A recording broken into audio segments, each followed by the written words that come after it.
Hello again, cheeky monkeys, and welcome to another episode of Nerd of the Third Power, your one-stop shop for all things nerdy and awesome. I'm your host and master of ceremonies, Dr. Gonzo. With me, as always, in this epic quest of awesomeness is our resident anime goddess, the one, the only, the beautiful, the Cat. Cat, how you doing? I'm doing just fine. Yeah, so you excited about tonight's episode? Yes. She's only been waiting for this for like a year. Yeah. Back when the... If only it had been only a year.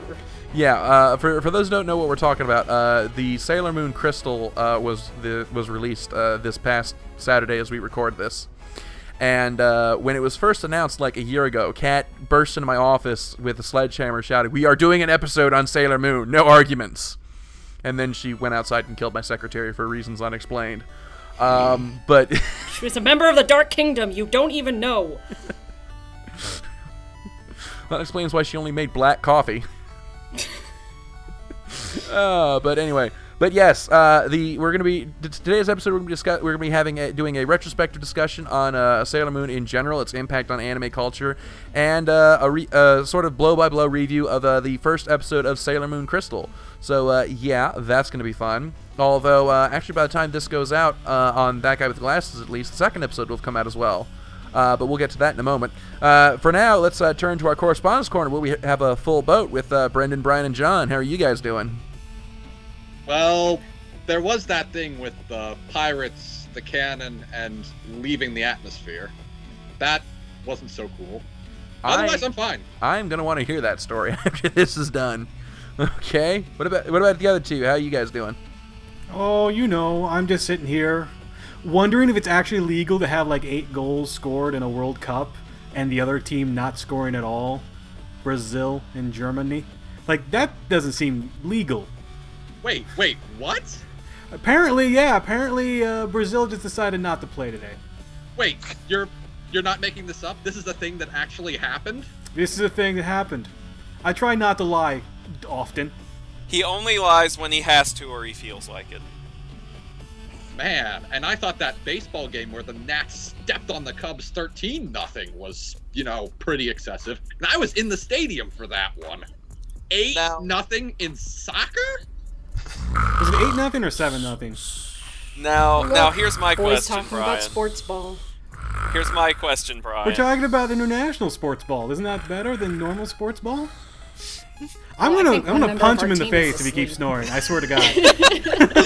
Yeah, that'll wake him up. Because that's loud, and that was annoying. Excuse me for trying to be international. I'm sorry. I'll go back over here and I'll watch my wrestling and read my comics. Meh. Okay. All right. Sorry, but it's like if I didn't do something to get you guys' attention, you guys would have gone on for hours. Okay. All right, but yes, everybody's here tonight except for Skyblaze, who has taken sick, so we wish her the best and a speedy recovery. So yes, we got a lot of show tonight. First, I want to address some questions that I've gotten. Well, actually, one question I've gotten multiple times, and it's relating to why on That Guy with the Glasses the episodes coming out are a couple of weeks behind the times, and why they're coming out twice a week now. First off, this isn't a permanent thing. What happened basically was there was a miscommunication between me and the higher-ups about how things were going to be scheduled. I thought things were changing when they actually weren't. So for a while, I was operating under the impression that I just did not have the ability to put things on the schedule with That Guy with the Glasses, but we kept on producing episodes regardless to go on YouTube. I finally got in touch with Mashad, who told me that I was actually mistaken, that things weren't changing, things were still the same. So for the past few weeks, we've been basically running through the backlog. So starting, I want to say next Thursday, we'll be back to our regular schedule, 1 episode a week, and yeah, we'll be all caught up and we'll be nice and timely again. So that's why things have been kind of weird for the past couple of weeks. So yeah, that's that. And so with that, we got a lot of show ahead. So before we get down to Sailor Moon, let's start as always with Ask a Geek, and we got some questions here. Alrighty. First question here is for all of us. It's from the Facebook, from Christopher, and he asked, "What is your biggest nerddom fear? For example, Uwe Ball being tapped as the new director of Sailor Moon Crystal, or Rob Liefeld as the head writer and lead artist for season 5 of My Little Pony." So let's see. Oh, who would have the most fun fear? John, let's start with you. Well,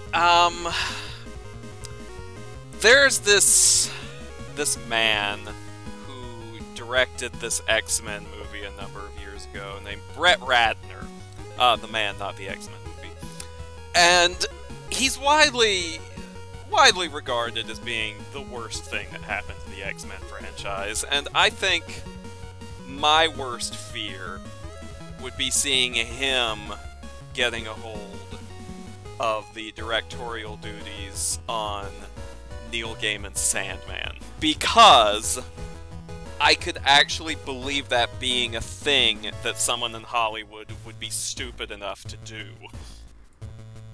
Now, fortunately, I don't think it's ever going to happen, but if it did, I would never sleep again. I'm telling you right now, I wake up screaming to the thought of Uwe Ball becoming the showrunner for Doctor Who. I wake up screaming, soaked in sweat and piss, and I spend the rest of the night crying in the shower. It's terrifying, it really is. I've seen things, man. I've seen things. Okay, Brian, what about you? I'm curious why this is like the uber serious question of the show already. Yeah, you can hear a pin drop in here right now. Somebody start piping the Benny Hill theme, lighten the mood a bit. Come on. I think I guess Doomsday scenario, where you wake up and the stuff you love is gone. Like, it just stopped being made for some unknown reason. Like, out of print or whatever it is, or they just said, like, alright, that's it, we give up, we're gonna go make shoes. Like, just something weird like that, where, like, whatever you love is just gone, and it's just not coming back. That's kind of like a good nightmare fuel kind of doomsday scenario. Hey, here's a good nightmare fuel scenario for you, Brian. The second coming of the Comics Code. You see, I don't know if we would actually take a second coming serious. We wouldn't take it seriously. Unless, I guess, it was a hashtag on Twitter. I don't... Because nothing conveys authority like having a hashtag. Okay. Kat, what about you? I've been thinking about this as everyone else has been answering, and I think probably my greatest fear is live-action films. I dread every time they announce that some anime is getting a live-action adaptation, because I think a Japanese adaptation is going to be like a campier version, but an American adaptation is going to be awful almost every time. So I guess my greatest fear is that somebody, it doesn't really even matter who, but that somebody will try and adapt one of my favorite anime into a movie live action and make it terrible. And the directorial reins will be given to M. Night Shyamalan. Well, I mean, he's kind of already ruined a lot for everybody, so that would be pretty terrible if he got a hold of something else. Okay. We must kill him before he furthers his conquest of cartoons. I'll see your movie adaptations, live-action movie adaptations, and raise you computer-animated television adaptations. All right, I'm sensing a story behind this. Whoa, hold on! She actually threw up over there. Anyone else hear that? Sorry, I've never heard her throw up before. God damn! What did you have? What did you have for lunch? What did you have for lunch today, Kat? Jesus Christ! Taco Bell. Like, we've talked about some Taco Bell. Well, that explains why it's green and moving under its own power. Yeah, no, we've talked about some crazy stuff here. I've never heard her throw up. Did you have to kill that before you ate it? Jesus! I'm just gonna move my chair over here. That's... I don't know if we need to call a mop or FEMA. Jesus. Nerd to the third power, your one-stop shop for all things involving cat's vomit being talked about for minutes on end. That's like... I want to put it in a jar with a leaf and make a pet out of it. Seriously, that's funky, man, right there. Send it to the lab for testing. Oh, man, damn. Okay, so anyway. now that I've caught my breath, it's eating through the floor.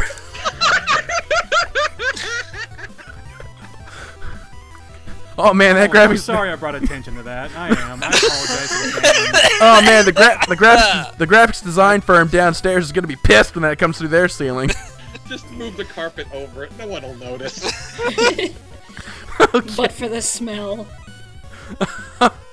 Right. Brendan, what about you? What's your greatest nerd fear? Well, I mean, oddly enough, it isn't computer animated TV series. It's because as awful as those almost universally are, you can just turn off the television and pretend they don't exist. My greatest fear is gaming, be it computer gaming or card gaming or board gaming or any kind of gaming, going all the way to either end of the difficulty spectrum. Either they dumb it all the way down into the dirt to try to attract new people, or they make it so complicated to appeal to veterans that nobody but the people that have been playing it since whatever game this is first started can understand it. And that just And now that represents an industry-wide shift. That's just terrifying. But even just on the level of a single game, that can kill a community, and that is what terrifies me. That's why power creep and complexity creep in board games in particular, and card games obviously. Why it's regarded with such, awe and terror, and needs to be carefully controlled by the developers and monitored by the players. right now, everyone who has ever played an MMO in their lives and is listening to this show is listening to your fear and going, "Welcome to my daily life." Yeah, probably.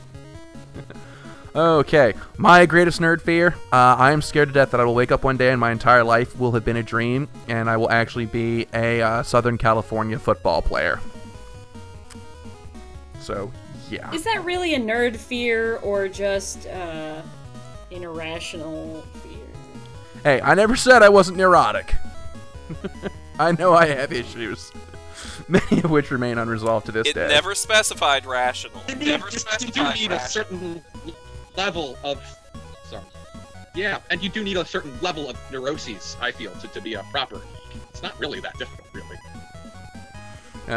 But anyway, alright, so there's that question. Let's see. Okay, we got one here. This is addressed to all of us, but we'll probably throw it to Kat because she's probably most informed on this. It's from Gregory, and he asked, can you recommend any good dubbed anime series? I've already mined Netflix dry. Well, I guess it depends on what on Netflix you've already watched, because I honestly limit the amount of dubs that I watch, because I tend to prefer the Japanese better. But let's see. If you haven't seen Bacano, it's probably one of the best dubs ever made. Tiger and Bunny is a pretty good dub. Oh God, I wish I'd been prepared for this. Actually, if you want some good dubs, go to the 90s, because they're so terrible they're good. El Hazard is a really good dub. What else? I can say Golden Boy is hysterical. Yes. Slayers, the original Slayers dub, I love. If you want the best dub, hands down, the most entertaining dub ever made, you need look no further than a fantastic, terrible series called Ghost Stories. And if you don't know the history of Ghost Stories, one person knows the history of Ghost Stories. I do too. It's a wonderful anime that the Japanese company, when it got licensed, the Japanese company said, guys, this is a really terrible show. Do whatever you want in the English version. Just make sure it follows the story. And the American company said, are you sure? And then they proceeded to completely just make the show the funniest thing you've ever seen. It's terrible. It's wonderful. They just make shit up. Like, they make one of the characters retarded, legitimately retarded. They have one character that they've made Jewish. They have one character that they've made some born again Christian. It's really brilliant. It's funny. It is for sale because even though I think that was an ADV show, it went away and then somebody else licensed it and released it again this year. So it's actually out there for you to buy, which everybody should because this show is magical. But you can go on YouTube and find clips from it. If you find the best of Ghost Stories dub, it'll take you to like 3 10-minute videos of pure excellence. So you say they pretty much didn't care what the dubbers did. So it's basically the Samurai Pizza Cat story, but going horribly, horribly right. Yes, I mean there's just I could name some of the stuff that they say, but honestly, it's not safe for work. But they are very much like breaking the fourth wall a lot. They make fun of directors. They make fun of voice actors. It's so great, while following a mostly coherent story. I think I'm sorry, Kat. the amount of time I was able to breathe normally whilst watching the first episode of that show in seconds. You keep a paper bag handy because you're probably gonna hyperventilate. It's so But good. hang on, I have to pounce on something here. I'm sorry, Kat. Is our podcast safe for work? No, it's really not. But honestly, if I started quoting the series, I would never stop. We have to maintain some decorum. I There's so understand. much. Okay, good all right. Next question here is also.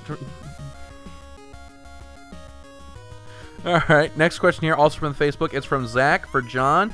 He wants to know what your opinion on the Puppet Master series is, or any other Charles Band film. Okay, here's the deal. I'm actually pretty well familiar with a lot of the franchises that have come out of Charles Band and Full Moon Pictures and all of that. And I've always really digged the look. Doug, I'll say Doug. I've always really dug the look and the aesthetic of the Puppet Master movies. The little puppets themselves have always been really, really eye-catching to me. I've not yet seen any of those movies in their entirety, though. The only one of any of Full Moon's movies that I've actually gotten to see in its entirety is the original Subspecies, because of course it would be Subspecies, because it's me. And for those of you who are listening who don't know, Subspecies is a straight-to-video series of vampire movies. The first one is actually shot in Romania on location at an authentic old Romanian castle. It's pretty cool. But what I have seen of the Full Moon movies,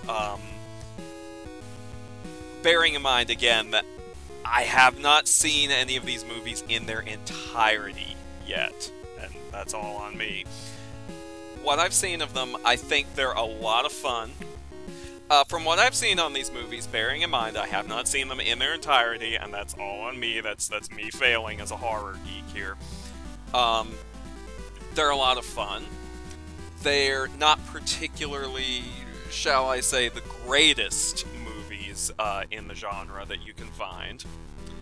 But, well, they're fun, they're worth watching, they have some clever and memorable little designs, and the theme music from Puppet Master, at the very least, is really, really dang catchy.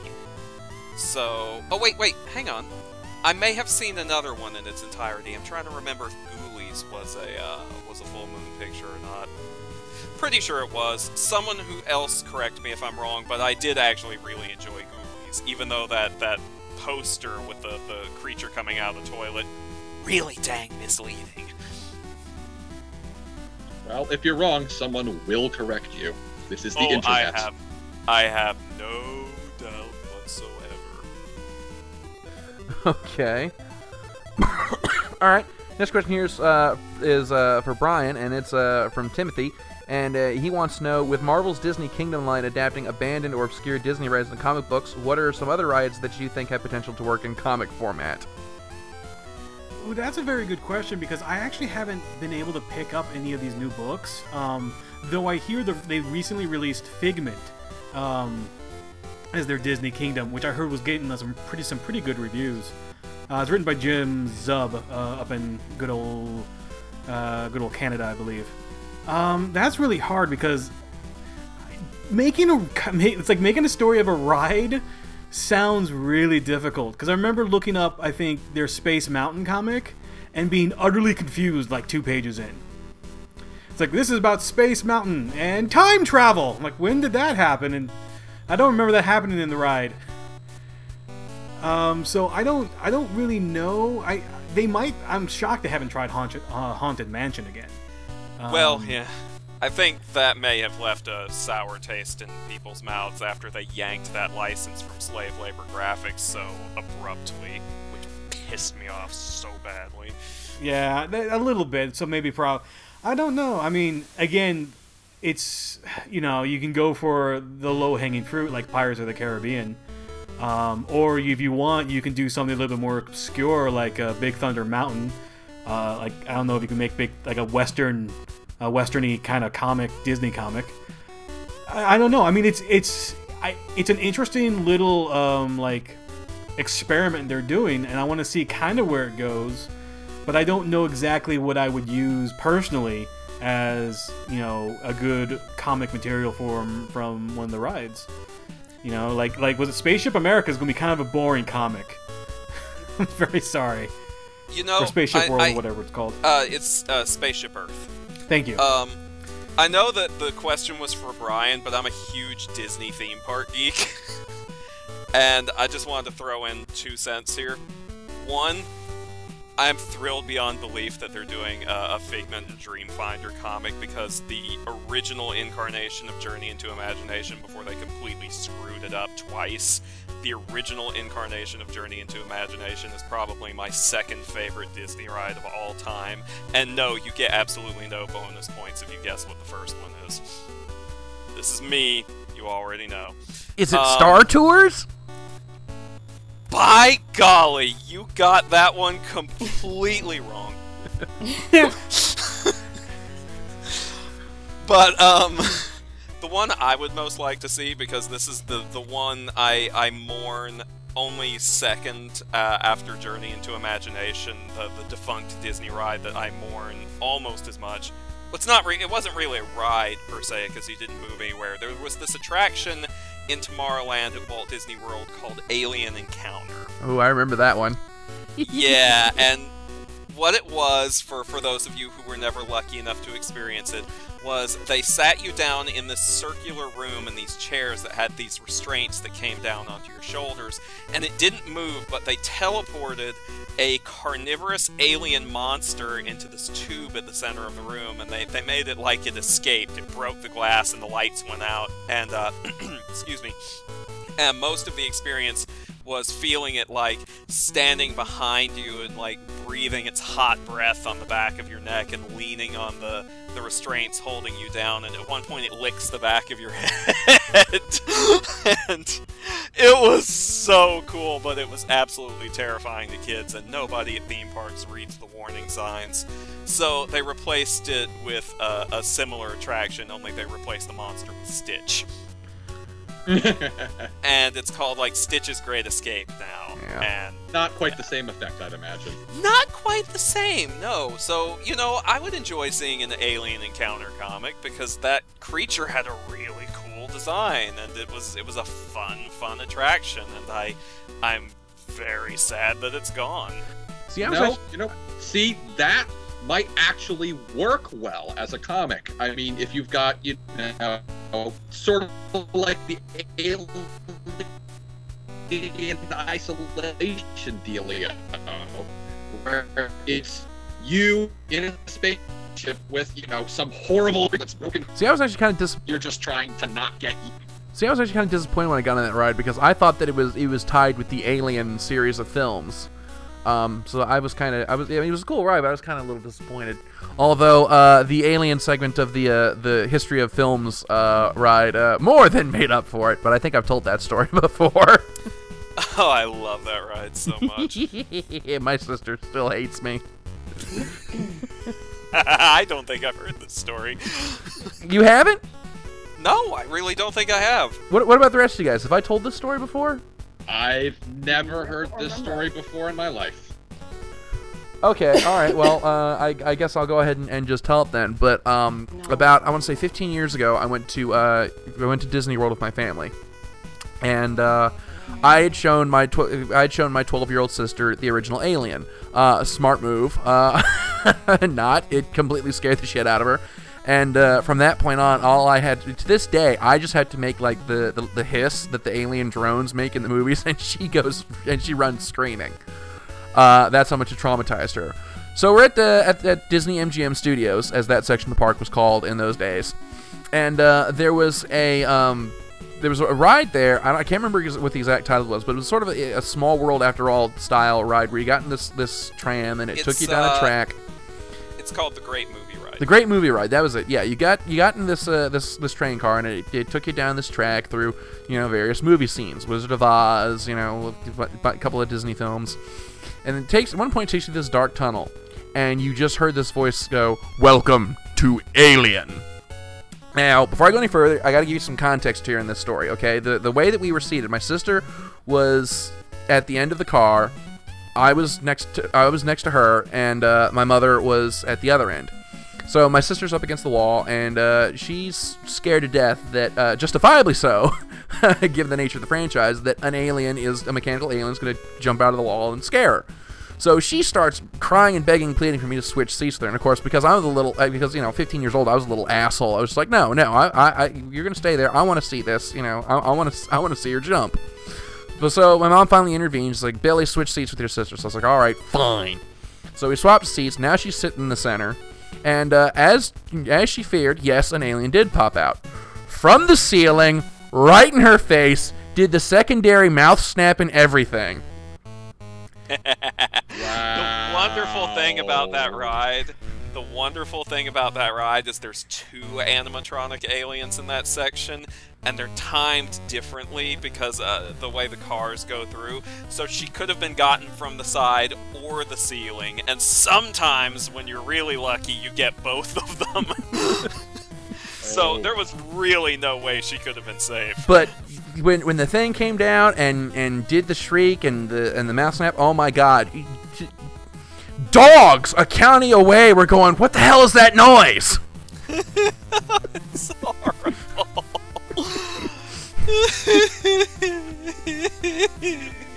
Oh, the irony. Oh, yeah, I was a horrible big brother. I'll just go ahead and just say that now. But that's my biggest memory of Disney World, is scaring the piss out of my sister, quite literally, on the Great Movie Ride.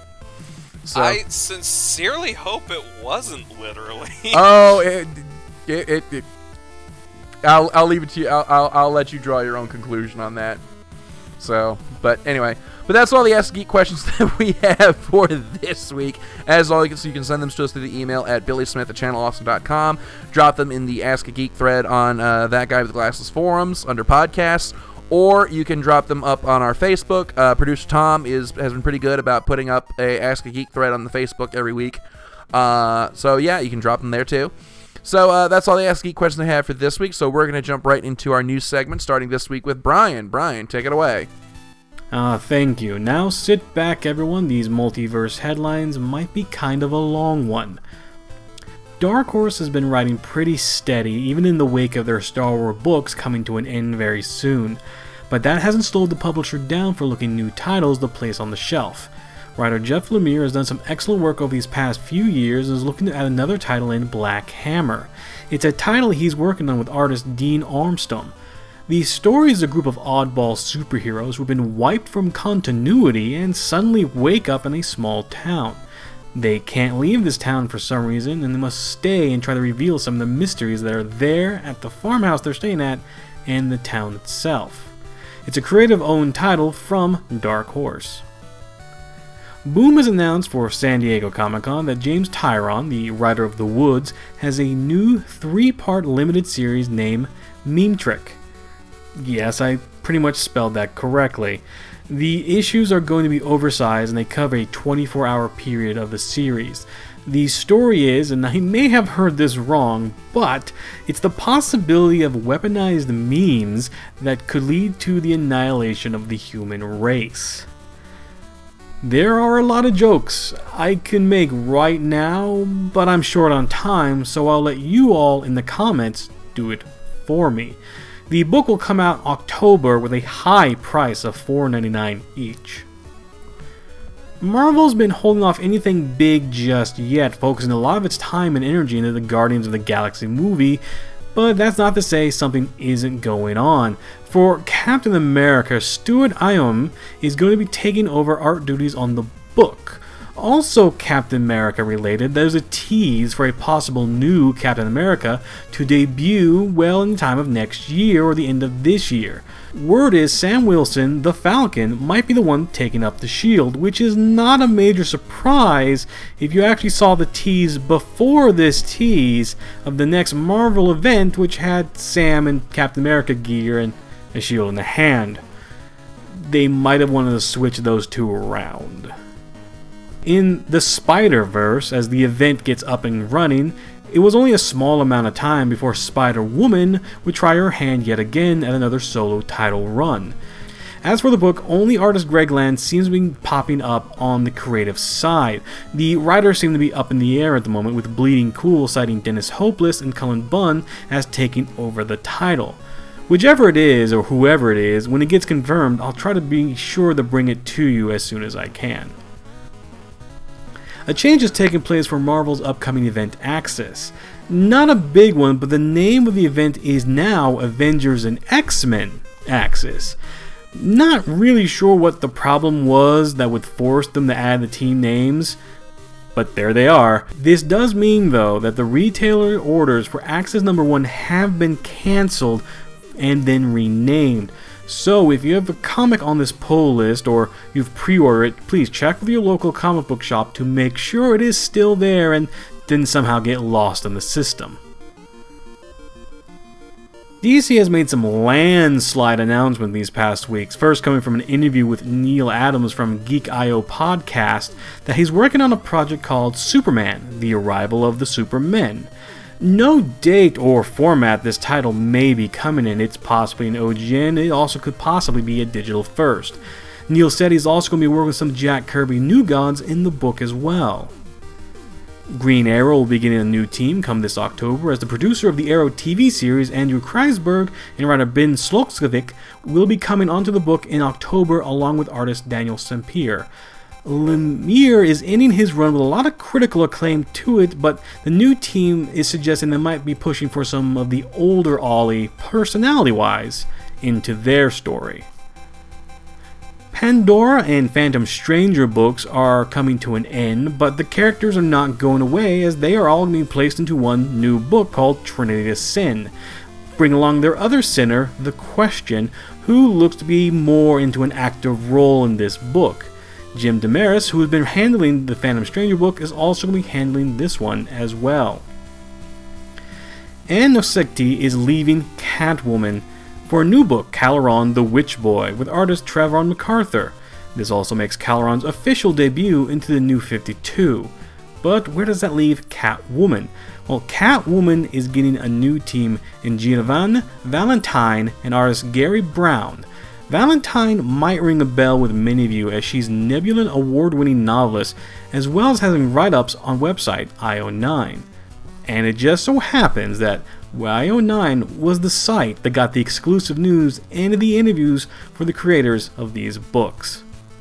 Nudge nudge, wink wink. DC is also giving their big space bounty hunter a new ongoing title, Lobo. We'll be getting a new title written by Cullen Bunn and starring both Lobos. Yes, both of them. The 80s metal macho and the new age sexy cool Lobos looks like to be meeting finally for the first time. This could get interesting. And finally, it looks like one villain is getting a second chance at his ongoing title, as Deathstroke will return to his own solo title for a second time. This time, though, handled by Tony S. Daniel, will be doing the writing and some of the art, while the co-artist Sandu Flora will be handling some of it as well. Alright, well, that's all the time I have on the Multiverse headlines. I'm sorry that took a little bit longer than I thought. Anyway, I turn over to you, John. Thanks, Brian. We've got a lot of ground to cover this week and a fair number of unusual headlines, so without further ado, let's dive into the movie bin and see what we've got this week. We begin today by, once again, revisiting the troubled production of Ant-Man. It would seem that the project, which just seemed like it was starting to get on solid ground, might have a few hiccups left in its production still. Despite only having hired writer Adam McKay to rewrite Edgar Wright and Joe Cornish's script about a month ago, Latino Review is reporting that Marvel has hired 2 new writers to work on the script, Gabriel Ferrari and Andrew Barrer. Or Barrer, maybe, I don't know. Considering that this movie is already supposed to be filming and we're only a year out from its projected release date, the date which I feel compelled to remind all of our loyal listeners was possibly one of the main reasons Wright left the project, this is cutting it kinda close to the wire to be making last-minute tweaks. Now granted, this isn't exactly an unusual procedure in Hollywood, as writers have been known to be present on set for some movies, making tweaks on the fly, but considering all of the time and man-hours that have already been put into Ant-Man so far, it's kinda starting to question if Marvel even has any idea what it's doing with the property. Moving on to a somewhat brief, yet entirely self-indulgent topic for me, it's Del Toro time. Now, all of you know just how in love I am with this man's movies and aesthetic, and if you've been listening to the show for any length of time, you'll know that I am personally rooting for Guillermo to get one of his personal dream projects into production. H.P. Lovecraft's At the Mountains of Madness.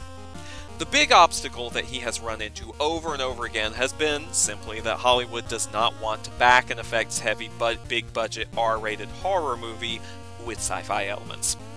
For the longest time now, Del Toro was firm that he would not compromise his grisly vision of the film for the sake of Hollywood's favorite popcorn rating. Fortunately, or unfortunately, that might be changing. According to the Wall Street Journal's Speakeasy, Del Toro has come to realize that PG-13 has become, quote, more and more flexible, and that he might be able to tone down some of the more graphic scenes but still keep his vision intact. He then went on to reveal that he's currently talking to Legendary Pictures about the idea. Now, I'm of 2 or possibly 3 minds about this development. On the one hand, I don't think At the Mountains of Madness necessarily needs to be extremely graphic to be effective, as Lovecraft's stock in trade was more cosmic/existential horror than the fear of life and limb or the repulsion of viscera. On the other hand, I'm not sure I like the idea of Del Toro being forced to compromise his vision for the sake of the MPAA's nonsensical rating system and Hollywood's allergy to taking even the smallest risks. But at the end of the day, frankly, I just want to see this movie made, and Del Toro knows the biz a hell of a lot better than I do. If there's any director I can trust to make the right call in this situation, it's him. And while we're on the subject of directors, if you were to bring up the names of all the active directors in the film industry right now, you would probably notice at least one major common thread, and that is that the vast, overwhelming majority of them are male. Of course, this is an unfortunate common thread that we see in a lot of different industries, because despite this being the year of our Lord 2014, and women making up roughly 50% of the world's population, there still persists a number of invisible obstacles that seem to shut them out of many fields. It appears, though, that at least one studio might be interested in trying to change that. 21st Century Fox has announced that they are going to begin a mentorship program for female filmmakers in hopes of promoting a more diverse film community. The Fox Global Directors Initiative, as they're calling it, will be accepting 20 directors for a 5-week lab, 5 of whom will be selected to stay on for 10 more months and have a genuine shot at producing a full short, not to mention all the invaluable experience and network building. I hope that this is but the first of many programs like this to come, as I can't help but feel that a more diverse movie industry makes for a more creative movie industry, and therefore a better movie industry. And speaking of things that can improve the movie industry, seating. I don't know about you guys, but a lot of theaters could really do to improve the quality of their seats. Apparently, AMC agrees with me, as they are hoping to put more asses in their theaters by providing those asses with the best cushioning they can afford. In fact, AMC is so dedicated to improving the experience of the movie-going ass that they're spending $600 million to upgrade 1,800 of their auditoriums. That is more than the entire box office gross of most non-superhero movies these days. AMC is convinced that it's going to pay off, though. With theater attendance declining due to the preponderance of entertainment options available to the modern consumer, the world's largest theater chain is banking on providing a more comfortable, more upscale experience to the loyal cinema aficionados. And tacking a few extra bucks onto the ticket price while they're at it. Still, considering that the kinds of seats they're talking about are of the plush, reclining, practically lazy boy style, I think they might be onto something. So hey, keep a lookout for signs of renovation in your local AMC theater. They could be planning to improve their... wait for it... bottom line. Oh, I'm so good. And finally, I'm going to be visiting a realm which I try to avoid as much as I can. Reality. But this time the real world is getting a bit of an upgrade from the movie world, and in a somewhat unexpected way. According to none other than the Wall Street Journal, it appears that the US military is currently trying to create Iron Man-esque robotic suits for soldiers, and it has turned to none other than Legacy Effects, the same house that created the suits for the movies, for their help. The suits, which are currently being referred to as Talos, which stands for Tactical Assault Light Operator Suit while doubling as a clever Greek mythology reference, are expected to be in the prototype phase by next year, and a big part of Legacy's contribution to the project is simply helping the government figure out how to make them, well, movable. The biggest hurdle so far seems to be simply powering them. Until someone actually comes up with a working arc reactor, it seems that the most feasible modern battery necessary to run a Talos suit would increase its weight by about 365 pounds. Not exactly the sort of thing Tony Stark would want to lug around in his chest. Still, this is yet another sign of how thin the line between science fiction and science fact is becoming, and if there is a sudden breakthrough in power in the next few years, you can bet the Army's going to be all over that. Either way, they hope to have the Talos suits in action by 2018. And that's it for your movie news. Now I turn things over to our resident blast seeker, Brendan, for your tabletop news. Take it away. Thanks, John, and to everyone else, welcome. As you've probably figured out by now, this is Brendan the Blast Seeker, and I'm here with your regularly scheduled summary of the state of play in the tabletop world. We've got a lot of information to cover, and only a few turns to do it in, so without, I'm afraid, any ado whatsoever, here is the current board position for all of your favorite gaming needs that don't come with a power cord.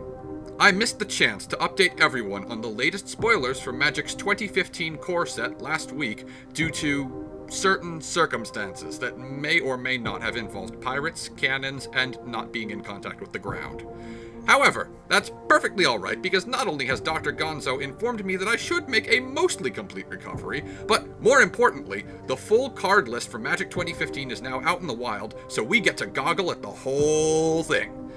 This time, we're going to touch on the latest iterations of the faces of modern MTG, the Planeswalkers. The Lorwyn 5 all return for M15, but like with the Soul Cycle, there's a twist. In this case, the twist is that Nissa Ravane has joined the cast as the Worldwaker, the set's mono-green Planeswalker. Her 2 loyalty-adding abilities allow you to turn your lands into elemental creatures to fight for you, as well as untap those lands as long as they also happen to be forests.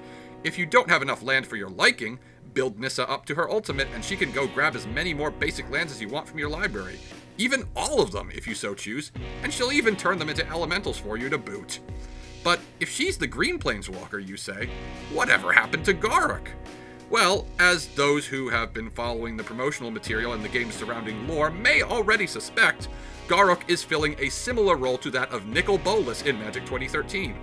He's the big bad here, a powerful villain represented by a green and black multicolored Planeswalker card with 4 abilities. The first Planeswalker to have access to 4 abilities at one time since the infamous Jace the Mind Sculptor. Garruk, however, is no Jace, and even with a starting loyalty of 5, 2 abilities that raise his loyalty, and an ultimate that puts Overrun to shame, his high mana cost of 7 might be enough to doom him to irrelevance. While we're on the subject of Jace, though, he gets a new version too, this time one in the guise of the Living Guild Pact. This Jace costs 4 mana to summon, and while his loyalty also starts at 5, his abilities are comparatively weaker than most of his other incarnations.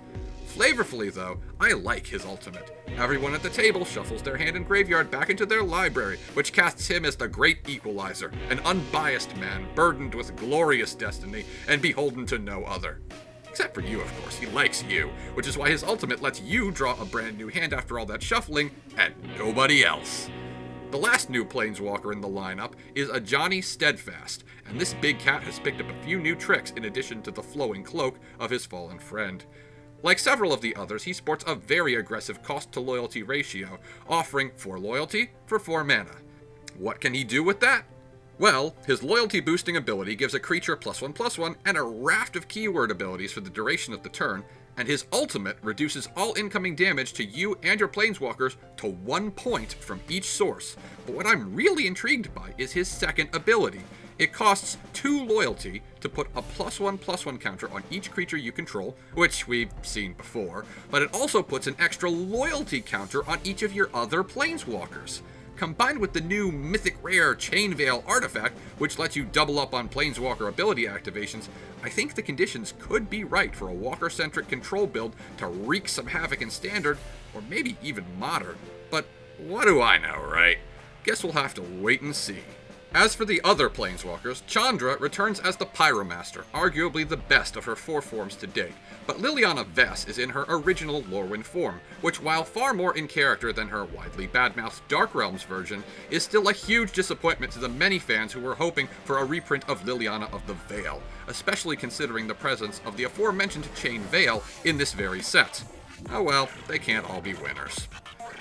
Well, now that we've got Magic under control for this week, I suppose I had better at least pretend to care about something other than card games for a while, and pen and paper RPGs are as good a place as any to start. The Pathfinder role-playing game, aside from being an incredibly popular role-playing system in its own right, has spawned a legion of accessories and spin-offs.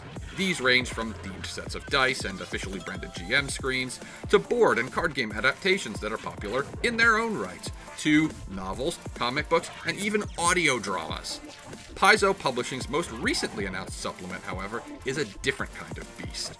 In conjunction with Sirenscape, developer of the Sound Player app, also named Sirenscape, Paizo plans to release a series of Soundscape packs for canny GMs to use in augmenting their adventures. How it works is like this.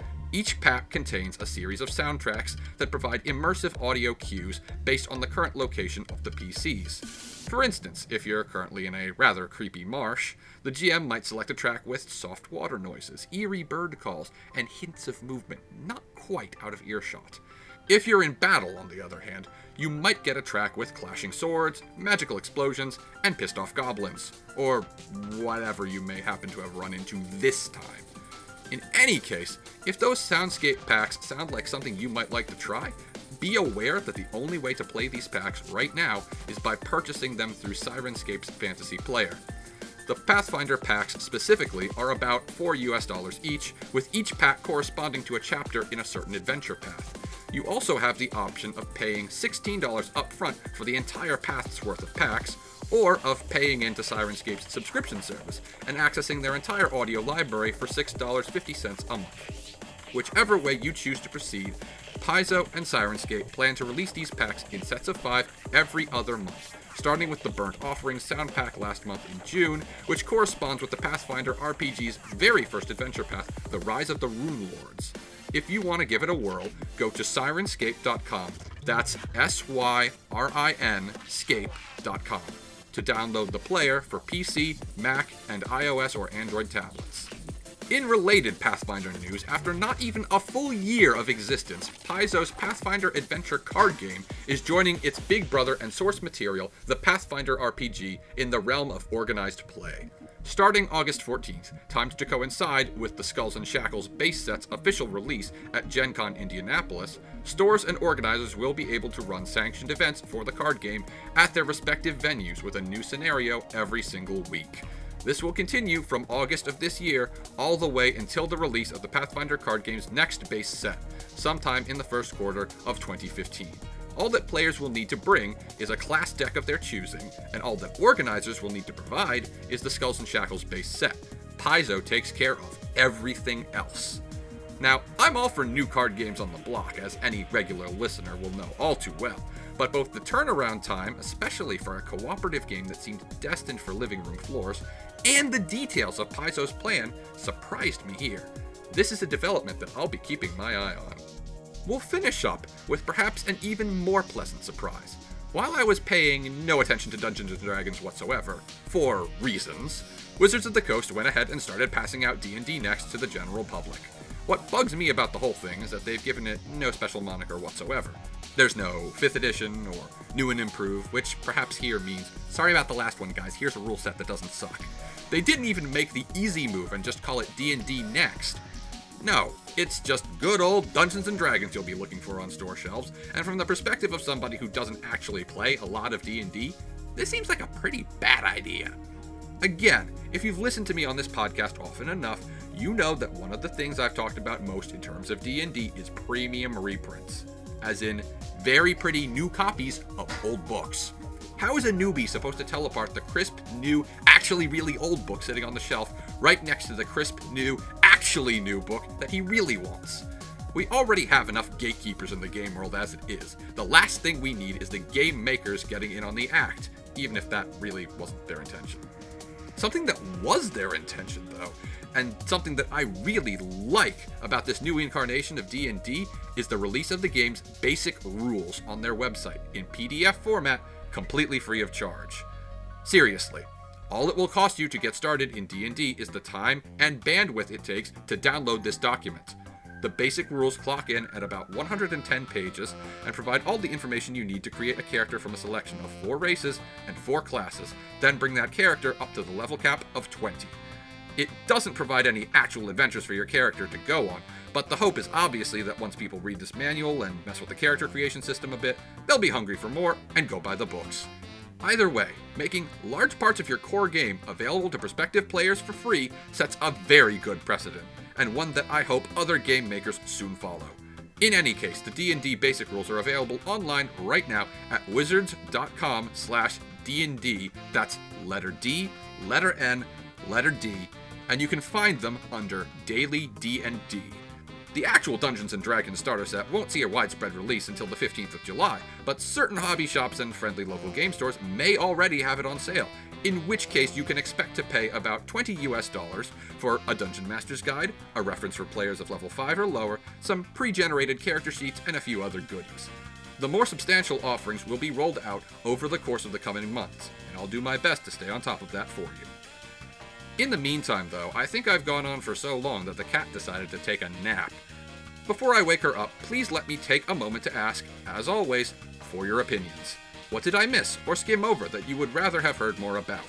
Alternatively, should I just shut up about magic for once in my life?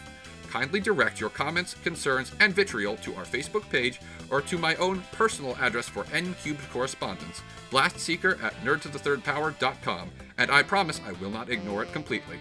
So, until next session, this is Blastseeker Brendan reminding you that while the sound of evil may be your enemy, or your jam, who am I to judge, the dice are always your friends.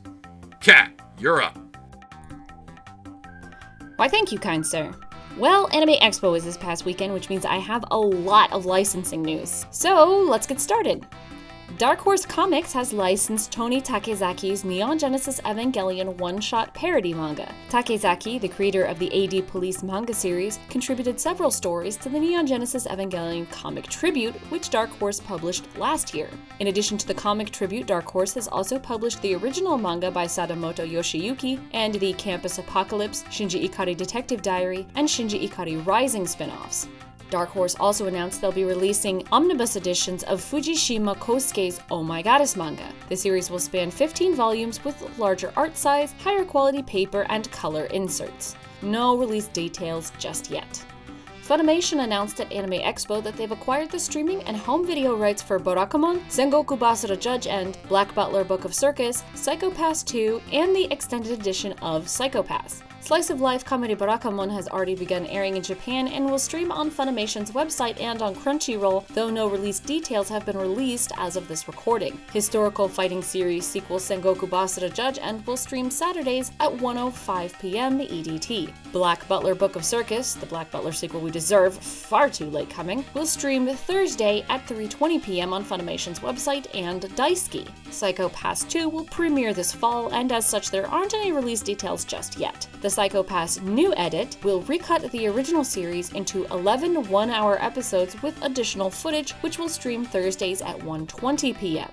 Since I brought up Daisuke, in addition to Book of Circus, they'll also be streaming Sword Art Online 2, which premiered July 6th. They'll also premiere an exclusive animation titled Sushi Ninja. They'll also be streaming the Aldnoah Zero and Persona 4 The Golden Animation anime series, which start this week.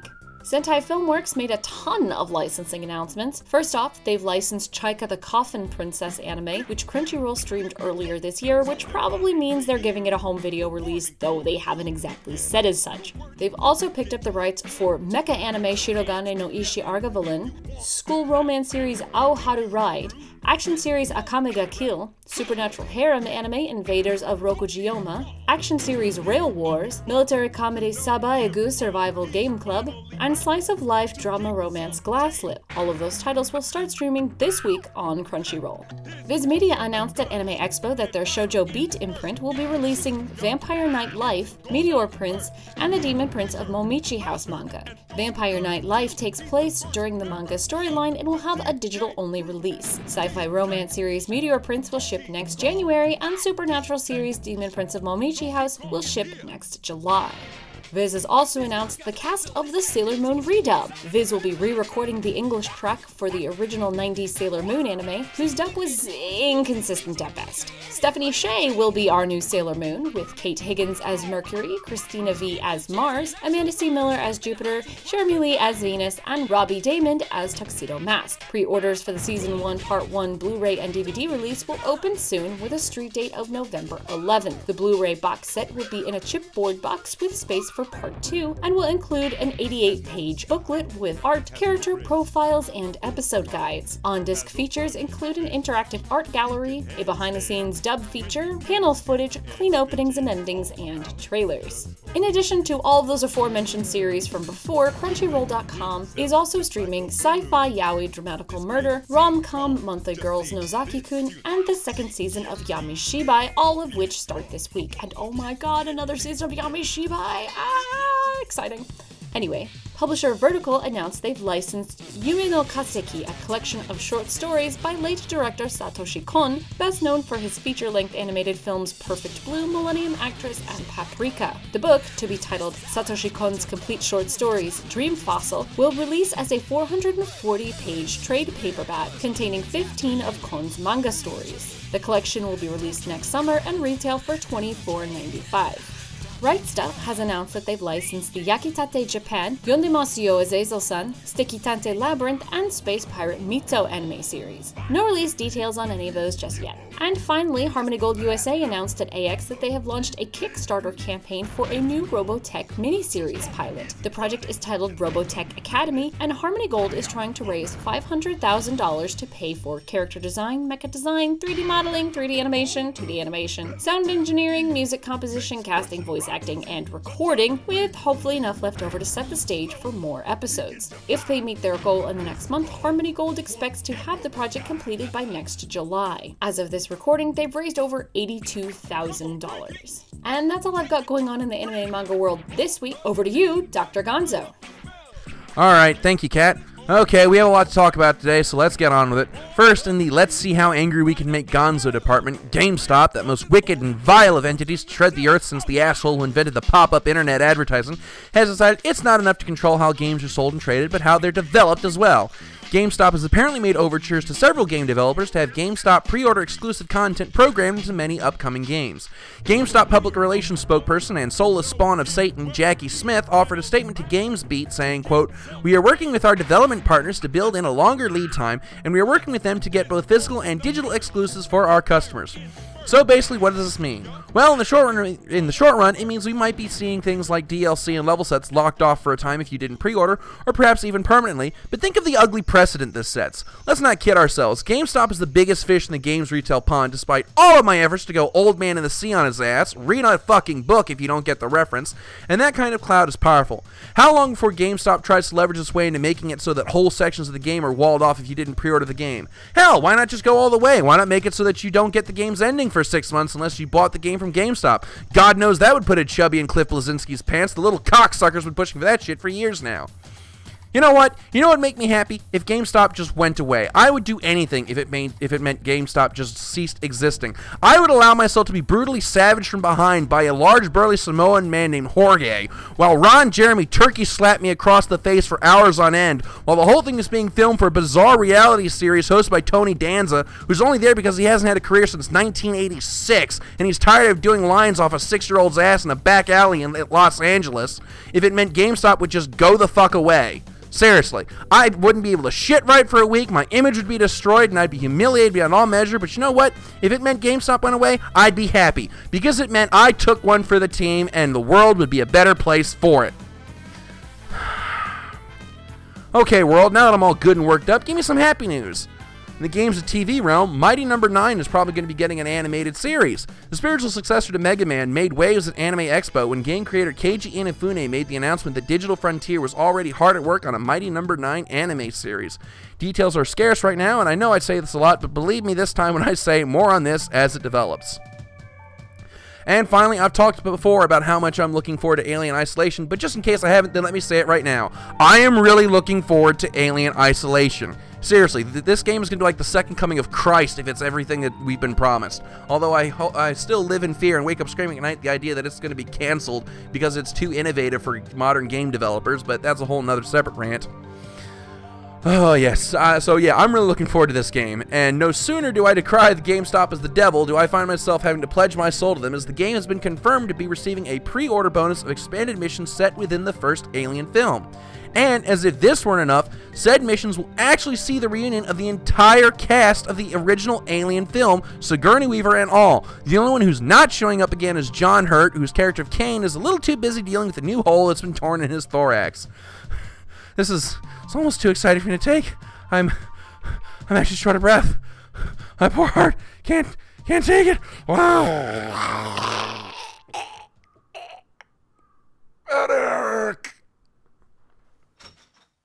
Hey, Cat, I'm back from the vending machine. They didn't have any Pocky, so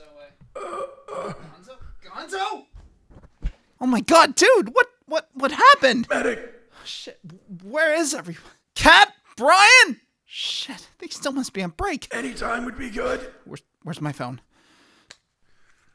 Seriously, dying here. Please enjoy the music while your party is being reached.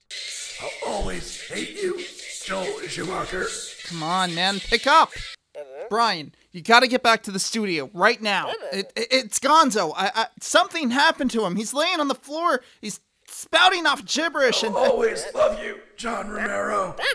I don't know what happened. Okay. Yeah. Just get back here right now. Now! Okay. I gotta stay calm. What do I do? What? Oh my God, we're still on air. Why does no one ever turn the equipment off when they go on break? Hi, everybody. This is Tom the engineer here, with your musical break at the studio where everything is completely perfect. Shh. I hear dead relatives.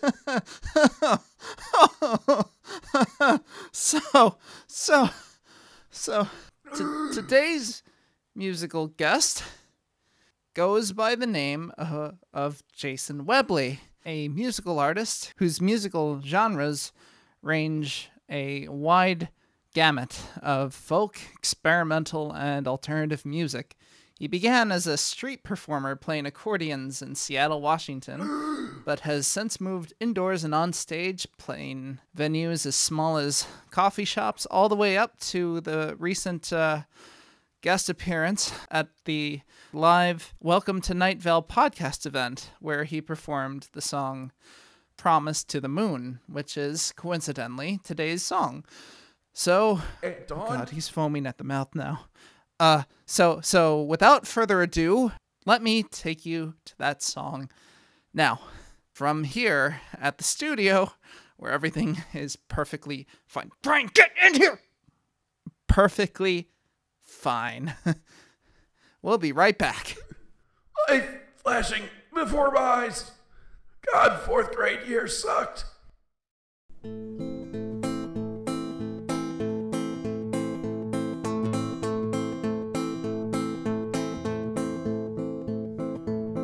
I've starved my days, I've drowned my nights, I've run campaigns against the lie. I've been the liar, I let the fire die down, I shrunk back from the fight. I've got this feeling, this suspicion, this conviction, something's shifting, and I'm lifting up my feet to take the step. I'm ready now to let myself change colors with the leaves, let the wind come shake me now. Deliver me closer to the ground. I made a promise to the moon.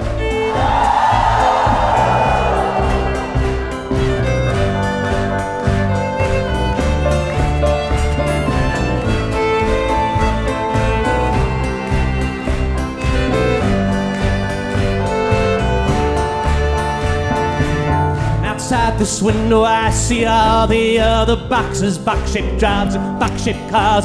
Those little box-sized lives that I could live. I know the shape of this room, I know these walls, I know this tune. I know I'm stalling, but I'm going to turn the page to show me how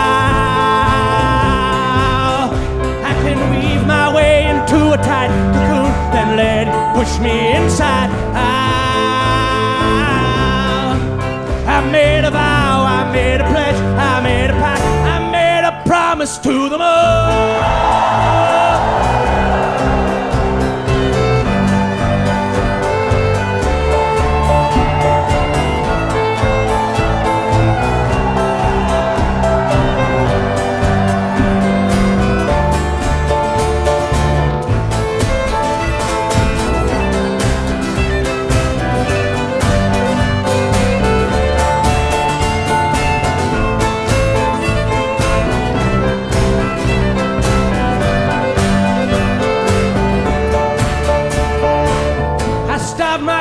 I've drowned my nights, run campaigns against the light.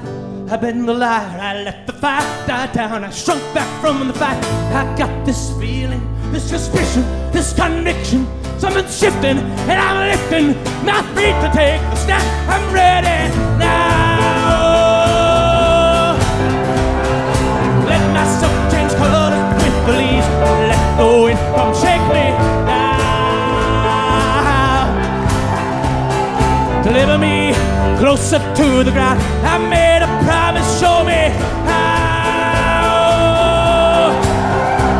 to weave my way to a tight cocoon and let it push me inside. I made a vow, I made this pledge, I made this pact, I made a promise to the moon.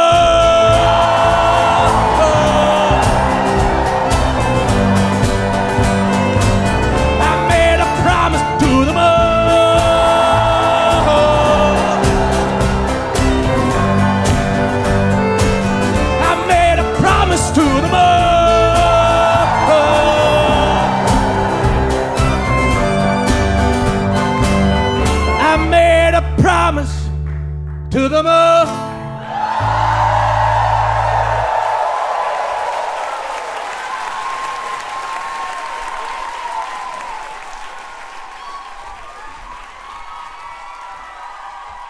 All right, and we are back. And probably one of the biggest developments in the anime industry in a while occurred this last week.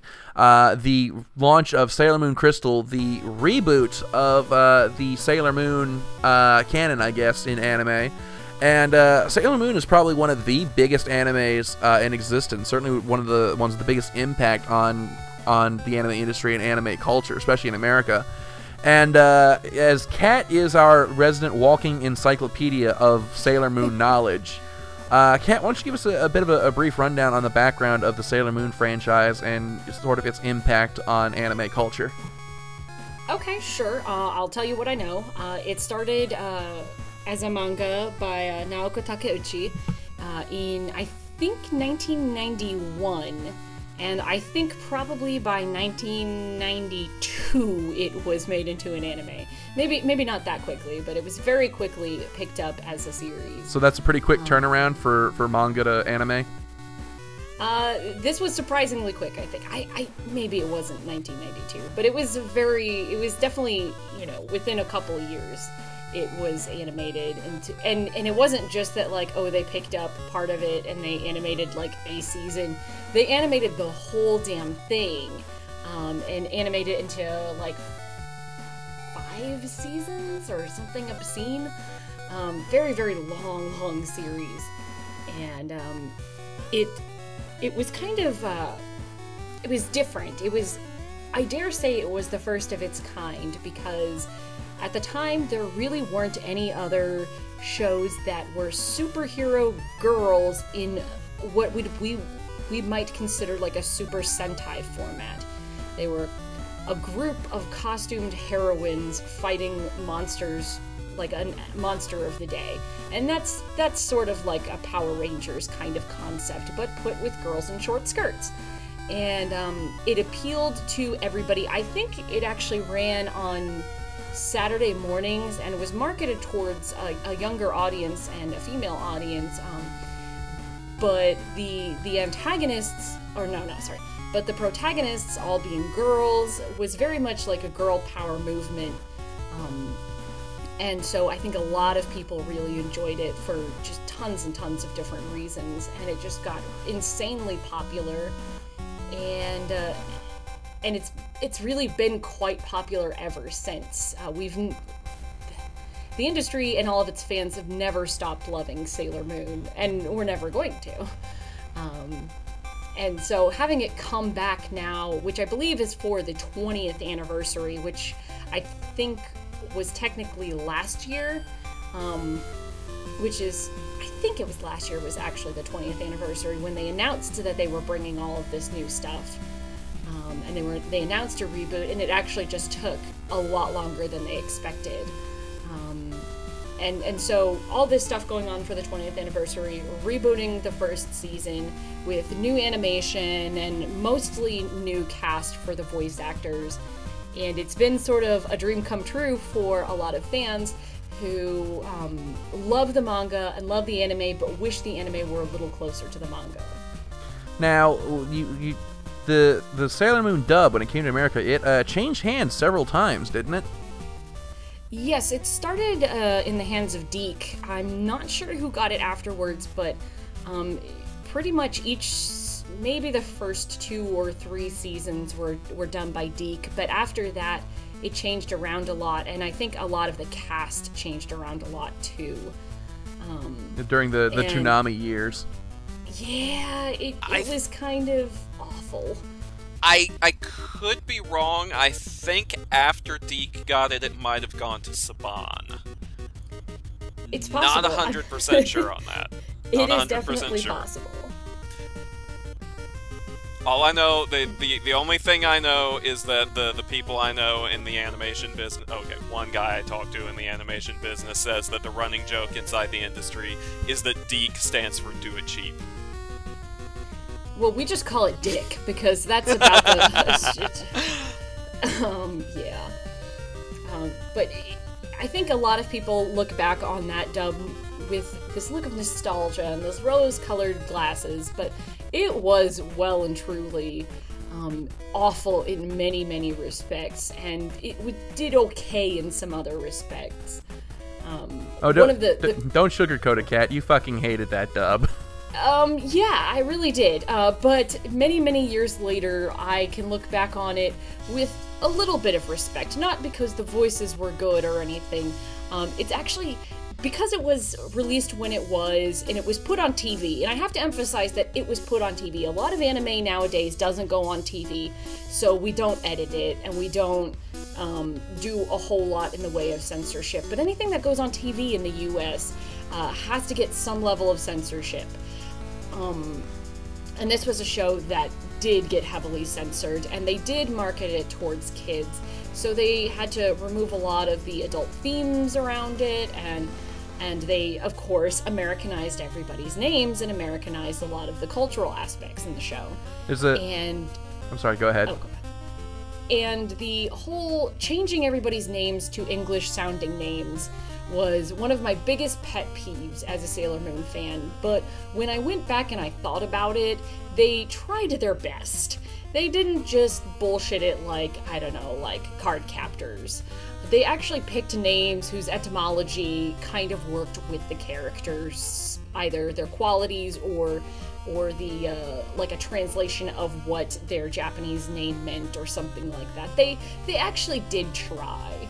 But that's the only thing that I'll give them, because that dub was pretty awful. Yeah, there's actually a story associated with this, and Kat swears that she doesn't remember this, but soon after I first met you, we were actually discussing Sailor Moon, and I just, because I didn't know any better, I mentioned that I thought that Serena was annoying, and you tore me a new one for calling her Serena instead of Usagi.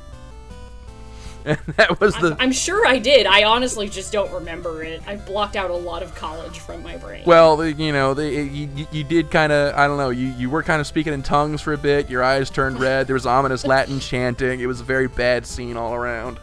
Did my head spin around? I always imagine my head spinning around. Yeah, but only. But anyway, putting the train back on the track. Now.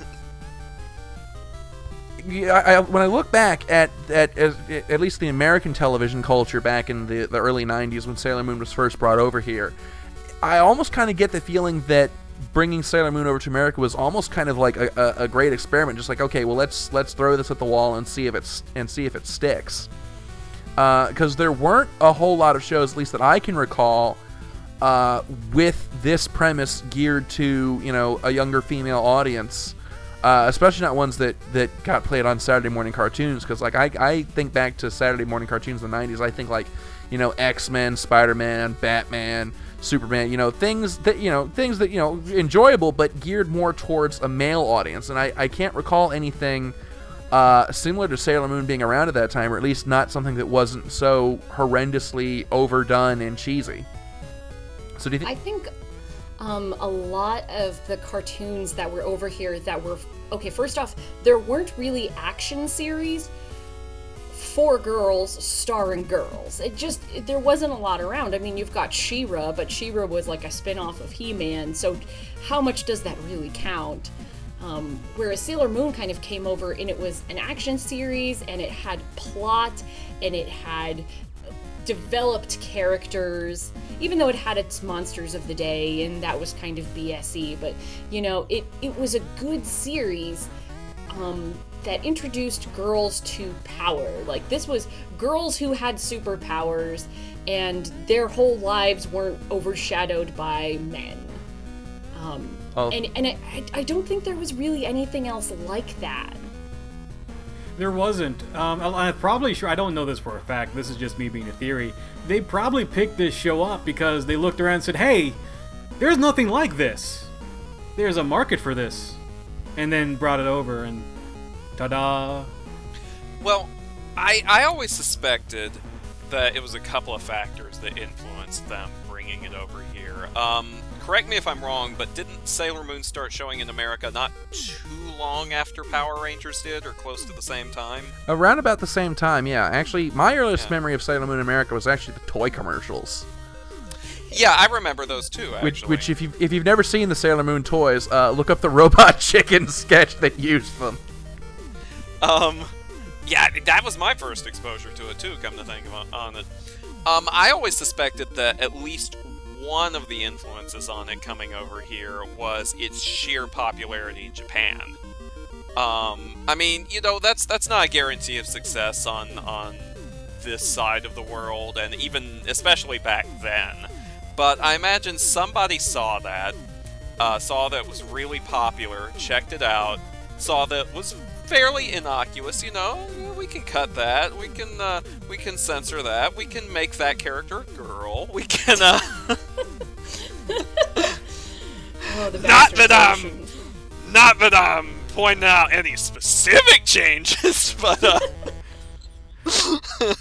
and they're like, you know, we could do this, and it would be a really, really cheap show to bring over to the U.S. and then market at an underserved demographic. We can make this a girls' action-y-ish show, and see if it'll take off. But it also sort of had the side effect of being one of the first major animes to be brought over to the U.S. that got popular without being something geared specifically for little kids. Because like the only Japanese cartoons that I can remember being on American television before Sailor Moon and Dragon Ball came along was stuff like, you know, Maya the Bee, or what was that one with the koalas from another dimension? I can't remember the name of it. Someone it was on Nick Jr. for the longest time. Someone will know. Oh yeah. Or you know, Candy, or you know, something. Well, let's not forget that the 80s also had both Voltron and Robotech. Okay, okay, yeah, Voltron and Robotech, which let's get away from Robotech because that'll get Kat on a whole nother tear, which we don't have time for. But you mean she'll get Macross at us? Super dimensionally. Oh, she continued it. I think it's both of you are going in the pain glove. Straight out of this horrible pit we find. Okay, but anyway, putting the train back on the tracks. So what I want to say, in addition to what you're basically saying, is that I think Sailor Moon, very particularly, once it kind of hit Toonami and got really mainstream, it kind of introduced people to the idea of anime, because we'd seen anime on television forever. We had Voltron, we had Speed Racer, and we had Kimba the White Lion, and all of these shows that have been around for a long time. And most people just thought of them as other cartoons because we didn't know a whole lot about anime at the time. Like, I'm a 5-year-old watching Voltron. I don't know that it's called anime and that it came from another country. It came from Cartoon Land. Where dreams are born. Exactly. And I think Sailor Moon, it couldn't avoid being now considered not just a cartoon. It became anime. It kind of made us go, there's a whole genre of cartoons that are like this, that come from this other country. And I think it's just because they couldn't Americanize it enough to avoid any implication that this took place in another country. There was just too much other cultural stuff for them to completely edit it all out. So we got a little bit of Japanese culture, and we're going, hey, this is set in another country. Maybe it came from another country. And this is how a lot of us learned about anime to begin with. I don't know. I seem to recall the Geek dub at one point saying that they all lived in New York. To which my only question as a kid was, okay, they live in New York. Why is everybody reading Japanese? No, I don't remember them ever saying New York. That's a little wrong. And I think I specifically remember later seasons talking about Neo Tokyo and stuff like that. So yeah, especially like all the future stuff is all like crystal, like future crystal. That's in Crystal Tokyo. In defense of my memory, bear in mind the only Sailor Moon that I watched was the Geek dub when it played on Saturday mornings on Fox Kids. We didn't have cable during Sailor Moon's Toonami years, so I didn't see the Toonami years of Sailor Moon. You got me beat. The only Sailor Moon I've ever seen is the Sailor Moon I watched this past Sunday night. Okay, so see, I watched. I'm sorry, I didn't mean to interrupt. I was just gonna say I watched the heck out of it on Toonami. I watched everything that Toonami had of it. Okay, so it got made fun of for it, but well, okay, all right. So, Kat, for the 6 people out there listening to this who don't know what Sailor Moon is, for these 6 people who clearly have never known joy in their lives, why don't you give us a brief rundown of the plot and background of Sailor Moon? Okie dokie. Sailor Moon is the story of Tsukino Usagi, or if you remember the Geek days, Serena, whatever the fuck her last name was. Doesn't really matter. I think that was her actual last name. Doesn't really matter. Serena, she did have a real last name. I just can't remember what it was because I've blocked so much of that out of my memory. But Serena Usagi, Jones. Serena Jones. They would do that too. Anyway, Tsukino Usagi. Yes. Her life, her times. What about it? And Usagi is sort of an average, clumsy, little bit ditzy 14-year-old girl who meets this black cat who then proceeds to tell her that she is a Sailor Senshi, which is like a warrior or a guardian, whose duty it is now to fight off these villains and to protect the people and to find this princess and protect the princess once they find her.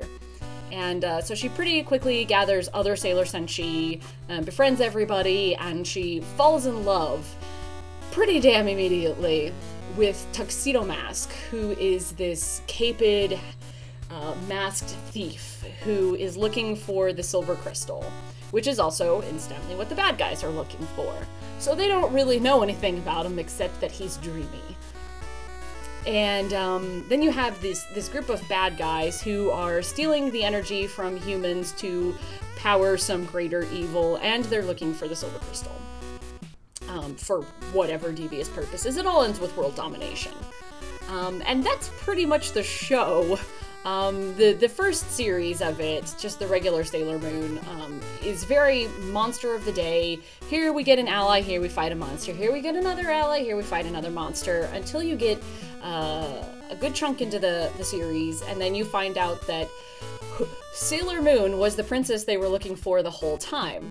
And then it starts to get really cool because they find out that all of the, like, Sailor Moon and all of her friends, all of the Sailor Senshi, are all actually reincarnated from this ancient civilization on the moon and various other planets, and that the enemy that they are facing now pretty much started a war between the Earth and the moon, and it killed everybody. Like, literally everybody.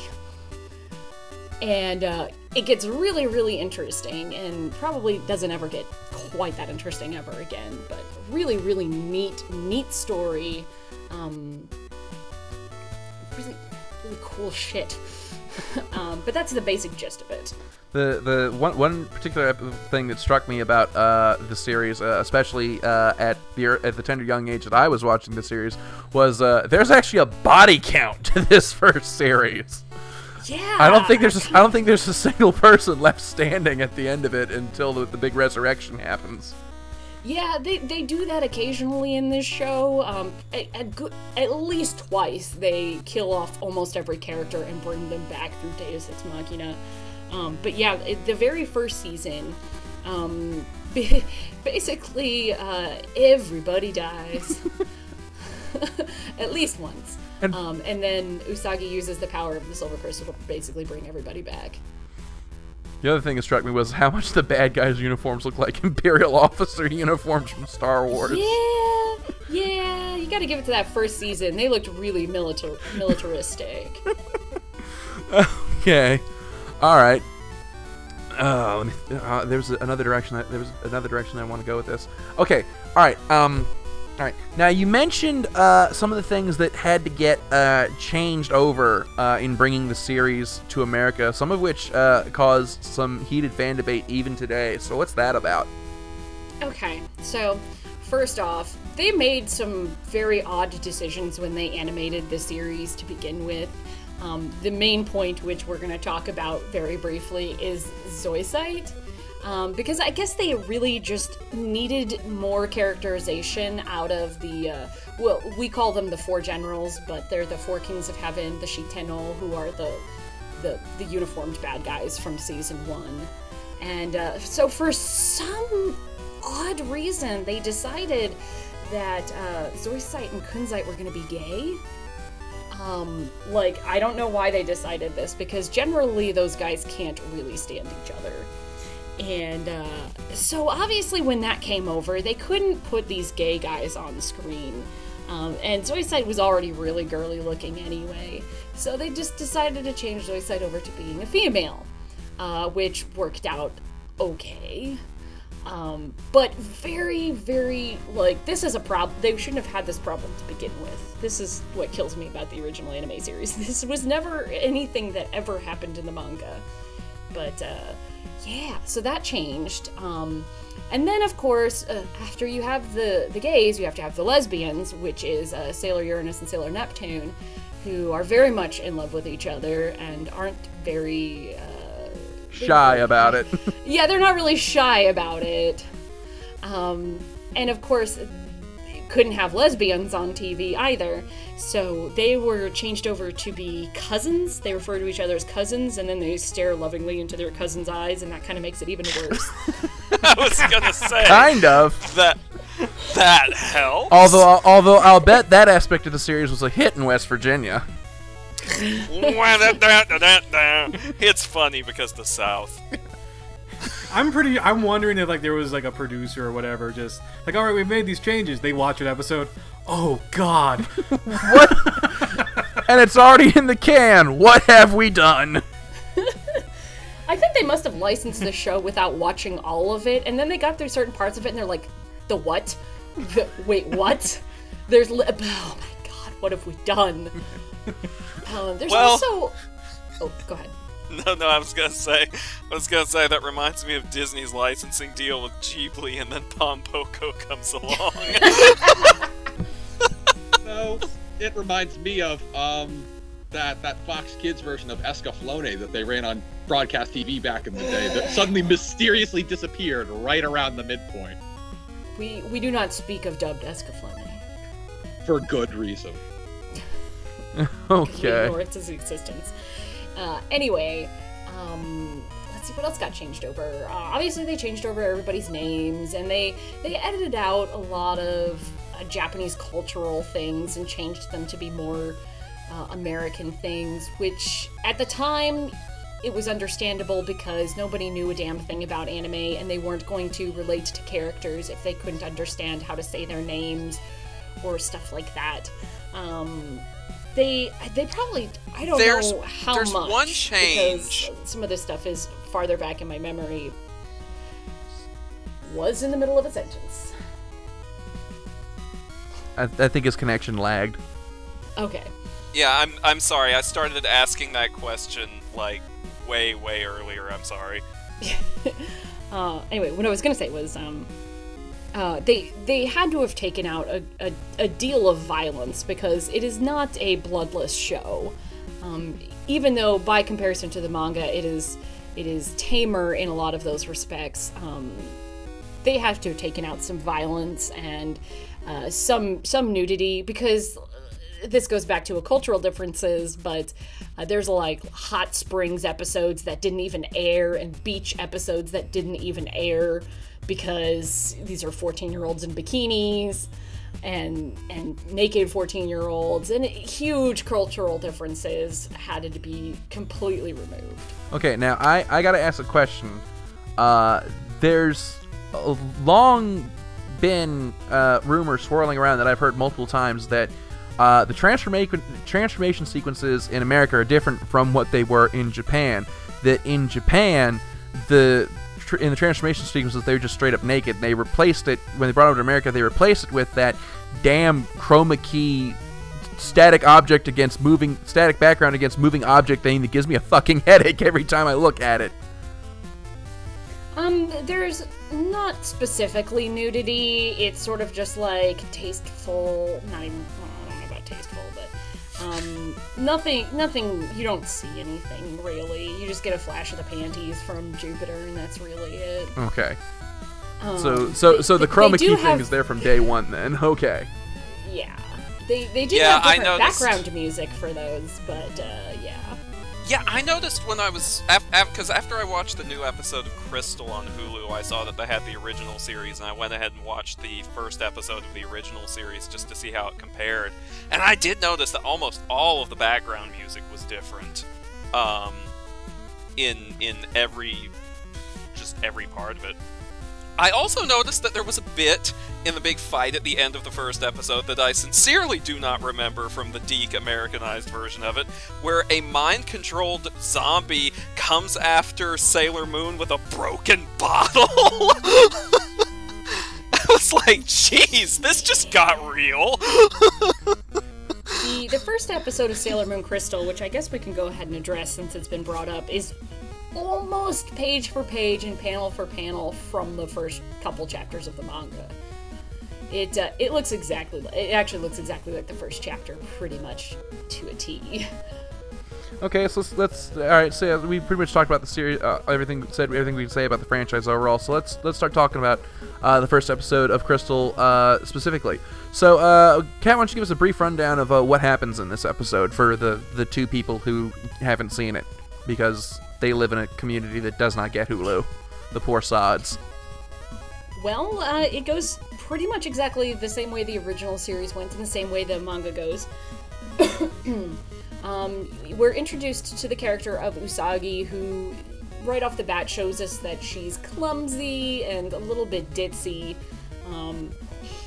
And she is on her way to school and runs across what we all know, because we've all seen it, is Luna, who is just this little black cat who has some band-aids stuck on her head. So Usagi, being a good Samaritan, peels the band-aids off, and she sees that this cat has a crescent moon shape on her forehead. And she's like, oh derp, I've got to go to school. So she goes to school, and you are introduced to her school teacher and her friends, and you see that she's a terrible fucking student. And so whatever, she comes home, you get to see some of her family members, and she sees this cat again, who tells her of her grand destiny that I explained all of earlier, so I'm not going to talk about it again. But her friend Naru's mom has been basically thrown into the basement, tied up and gagged, and replaced with a Yoma, which are the bad guys, the monsters of the day, basically. And they are using Naru's mom's jewelry shop, and they're basically selling all of this jewelry that's sucking all of the energy out of everybody who wears it. And Sailor Moon finds out about this and has to transform and go fight for the first time. And so this is like our introduction to Usagi as a character and the concept of Sailor Moon, and you get to see her transform and you get to see her fight for the first time. And then we also, of course, meet Tuxedo Mask, who she met Mamoru, his normal human form, during the day as just some guy in a tuxedo on the street that she somehow doesn't recognize later in that same tuxedo, but with a mask and a cape. Yeah. Anyway. Can I just mention that stood out to me. I was watching this and I saw him there, and then I saw him show up later. I'm like, are you shitting me? It's the same. That's like that's like Clark Kent showing up to work with a cape on. Like, how could you not figure this out? Not to mention, the mask is even flimsier than it was in the original, isn't it? But I suppose this just goes to show the depths of Usagi's ditziness. I mean, granted, her clumsiness is pretty impressive too. I mean, I winced when she fell down the stairs, hit every single step on the way down, and then did a face plant to finish. See, my thing about that is that I can totally relate to her because I am that clumsy.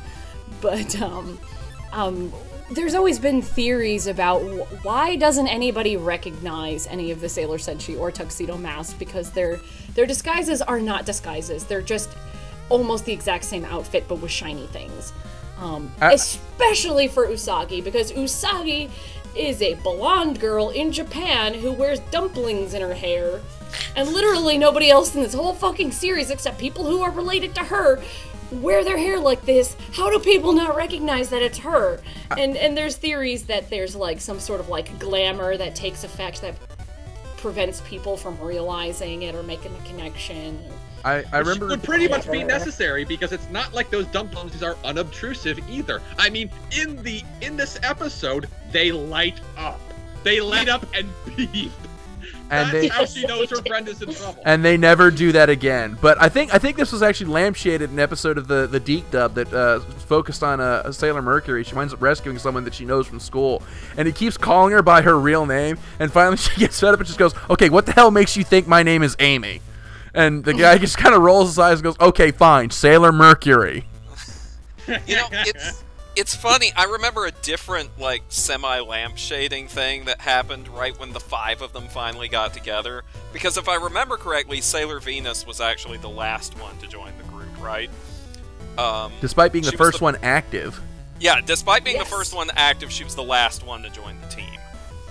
What was up with that?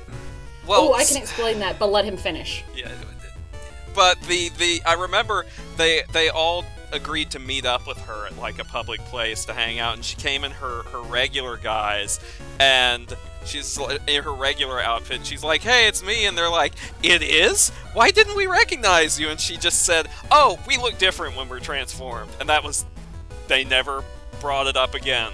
That was it. That was all they ever addressed it in that dub. Yeah, I think it's just one of those mysteries we'll never resolve. But I can't explain why Venus is the last one, because there is actually a prequel to Sailor Moon that is codenamed Sailor V, and it's basically explaining how she becomes a Sailor Senshi. And she was actually off in other places doing her own thing. Like, she was actually abroad for a while, if I remember correctly. But Venus is actually the decoy for the princess. Because in the royal court, like Princess Serenity's royal court, she was the leader of the royal court, and so her job is to, when necessary, be a decoy and pretend to be the princess. So she kind of comes in after they've already gathered everybody, because she's off doing her own thing, but when she's first introduced, she's also pretending to be the princess that they're looking for. Okay, then. Because I know all of the things. Now, was Sailor V the original Sailor V manga written with this plotline in mind, or was it just kind of retconned in?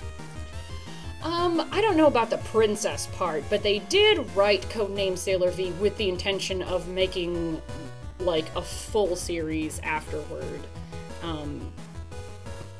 I maybe like the first couple of chapters weren't published with that in mind, but by the time they finished it, they set it all up for Sailor Moon. Okay. But I don't know about the princess part. I can't remember fully. Okay. So now we've got the synopsis down, we've kind of deviated a little bit. Let's break this episode down to its component parts. So first off, general thoughts on this episode. So Kat, why don't we start with you?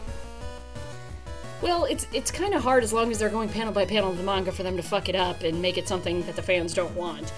Of course, it is what it is. It's retelling the same origin story that we've seen several times, and so it's really hard to judge what the rest of the show is going to be like, because the material in episode 1 is just so well known. We've already seen it a bunch of times, so it's a good first impression, though. Because of all these reasons that I'm sure we're about to get into. Okay. Anybody else? I'll tell you this real quick, just because I decided to do research for this show. By research, I mean watching older episodes. That counts. And I know for a fact that I've watched Sailor Moon before when I was younger on Toonami or whatever. I know for an absolute fact. But when I went to rewatch the old episodes on Hulu, it was about like halfway through the first one, I literally just said, I don't know what's going on. Like, I don't remember any of this. Oh man. So I was like, am I gonna be disappointed when the episode comes around when I have to watch Crystal? Then I watched Crystal. I was like, no, everything makes perfect sense again, because it seems like I've seen this already before. Now I have to ask, when you watched the older episode, did you watch it in the original Japanese or did you watch the dub? No, I watched the original Japanese, mostly because I've never seen it, and I'm always curious. I've become this way, especially after I realized Power Rangers were from Japan. I've always gotten interested. I want to see what the original one was and sort of the different versions of it. So when, because they have the original ones now out on Hulu, I was like, I'm just going to watch these. I don't need to watch the dub. I will watch the OGs. And then it's probably because I'm watching the OGs I don't remember anything, because it might be my brain's going, this is not what we watched as a child. What is this? This is wrong. I'm like, no, this is right. This is the original, correct? No, their names sound weird. Shut up, brain. And thus Brian talks to Brain, and Brain talks to Brian. I need to get out more. Let's put that out there right now. Oh, man. Okay. John, what about you? What were your thoughts? Much like, well, okay. I actually remembered it better than I think Brian did. So it, in a lot of ways, it was kind of like revisiting the original. I was, however, constantly making comparisons with the original in my head. Despite it having been so long since I'd seen that episode, I did actually remember some of the details fairly well, mostly the ones involving the villains. I noticed, for instance, that they were taking their time in showing off and introducing Queen Beryl. They didn't bring her out right at the beginning, which I think is a wise idea. I noticed that the monster of the week at the end of the episode looked significantly less scary in this version than she did in the original anime, because she was actually genuinely pretty creepy looking in the original, with those eyes and then twisting her head almost completely around when Usagi walked in. Excuse me. I will say this. The animation was really, really pretty. This was a really, really prettily animated show. With one exception, I'm not sold on the use of CG in the transformation sequence. Oh, the transformation sequence. I wish they didn't do that damn moving background on a static object thing again. I couldn't watch the transformation sequence because that shit gives me such a headache. It doesn't bother me because, Gonzo and stuff like that. But, fucking Gonzo. That show is like... Gonzo is so pretty. That's like your kryptonite, isn't it, Gonzo? Because everyone is made of that stuff. I get like 5 minutes in and my head feels like it's going to explode. But yeah, I don't know. I was like, yay, she's transforming. Then I'm like, oh, it's CG. I can tell really, really obviously.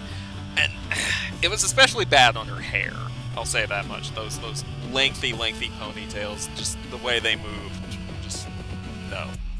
That was like my one critique with the animation. I'm like, they could have put some more effort in that. But otherwise, it was so pretty. Okay. Brendan, what about you? What did you think?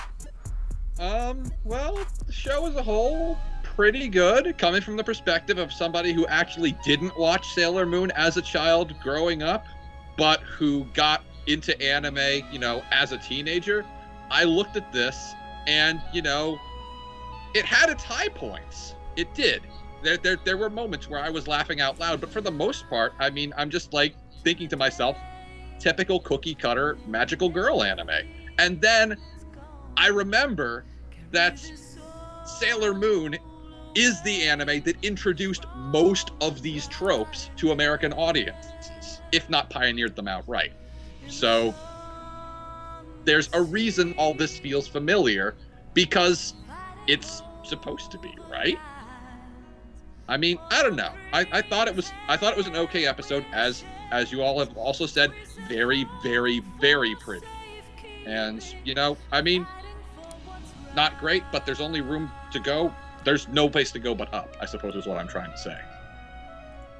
See, I thoroughly enjoyed the episode. Again, I'm gonna not to beat a dead horse, but I want to chime in on the animation. The animation was gorgeous, although I couldn't help look at Usagi and just think, someone give her a sandwich. Like we're looking at the next Ally McBeal here. This chick is skinny. And also, can I just say, I have always had a hard time buying the idea that these girls were only 14. They just don't look it to me. They never have. No, not to mention... Yeah, not to mention with the... Not to mention what, Brian? Yeah, not to mention... This is just coming from me, like the costume and the short skirts. For some reason, I think they're like 7 feet tall because they're almost all legs. They are. Yes. Sorry. Yeah. Speaking of short skirts, though, that was one of the things that was a high point. The ankle-length skirts for the girls was a refreshing breath of fresh air in a genre that is saturated with skirts that could otherwise be used as belts. Well, that's actually a uniform thing, like school uniforms. There's like summer uniforms, winter uniforms, etc. So, like middle school uniforms tend to have the longer skirts. Just saying.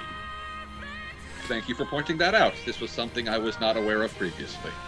Now, I had a question, but I lost. Okay, so what were some other things that stood out to you about this episode? Some things that really stood out.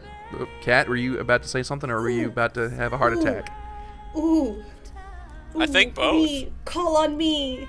Call on me. Call on me. I don't know if I want to. The noises you're making are just so amusing.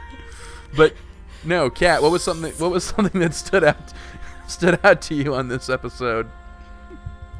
Okay, this is something I didn't catch the first time around, but then I went through the episode a second time to take some screen caps just to make some like backgrounds and make some memes and stuff. And it actually answered a question that has been on my mind pretty much since they announced a reboot of it, which was, are they going to update the technology? Because it was originally set in the 1990s, so like payphones and beepers and stuff like that. I always wondered if they did it now, would people have cell phones? And because the show created gadgets for the girls to have to sort of serve as as technology that we would have now. So like they have communicators and stuff so they can talk to each other because they didn't exist then. And sure enough, Usagi's walking away from her first encounter with Mamoru, stomping off, and there's a woman holding what looks like a smartphone. And so now I'm going to be keeping my eyes peeled because this is really interesting to me. Even though it has nothing to do with the plot or the story or the characters, it just intrigues me to see this with updated technology. Well, Usagi herself at one point whips out a cell phone, or at least one of her friends does, don't they? I don't remember. God, I have to watch it again. Oh, darn. I don't know. However, will you survive? I don't know if I like the new technology, though. I don't like... Because watching those old episodes when Sailor Mercury shows up and she has, like, Google Glass before anyone else in the whole fucking universe. Yes! Like, earring, bloop, Google Glass. I'm like, what the shit is this? Amazing is what it is. And he's like, I'm going to pull out my tablet. You have a tablet? It's 1992. We don't even know what that is. Yeah, I think that's going to be one of the most interesting things because they just didn't have that sort of stuff, and so the show invented stuff for them to use that would sort of be as useful as technology is now. But I don't...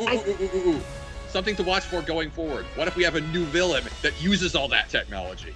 Like, turns it against people, like, you know, the lady in the first episode with the jewelry. Didn't they actually do something like that in the original series? Yeah, it's Ami's first episode, which will be episode 2.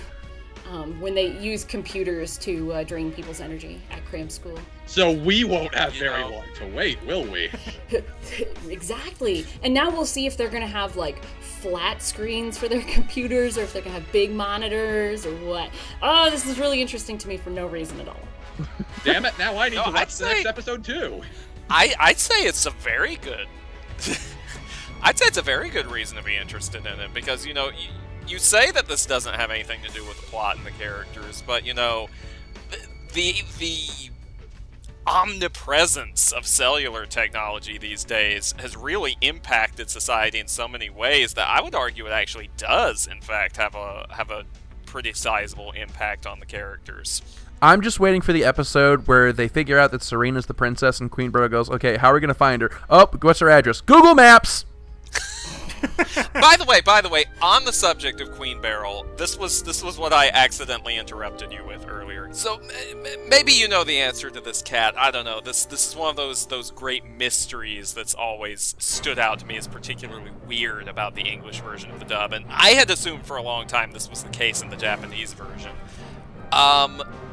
Queen Beryl's crystal ball has like this weird like Spencer's gift style electric sphere kind of like superimposed inside of it or like edited inside of it. You remember the ones that you'd see there where you'd put your hand on it, the little arcs of electricity would follow your fingers around and everyone goes ooh and ah, and they were overpriced and cheaply made. But I don't know, apparently this, when I was rewatching the Japanese, the subtitled version of it, it's not in the Japanese version, but it is in the original American release, the original American dub, and that's always seemed so weird to me because for one thing, it looks incredibly cheap, and for second, I'm really surprised that an English dubbing company would actually waste extra money on such a cheap effect, knowing how allergic English dubbing companies are to spending money in the first place. So, I don't know, do you have any idea why they might have made that specific change? I've never actually even noticed that before. So I'm just... Are you sure you watched, like, side by side? Well, no, not side by side. I just remember that being a thing when I was watching the show on Toonami. Like, it's one of those things that really, really stood out to me because it looked so bad. You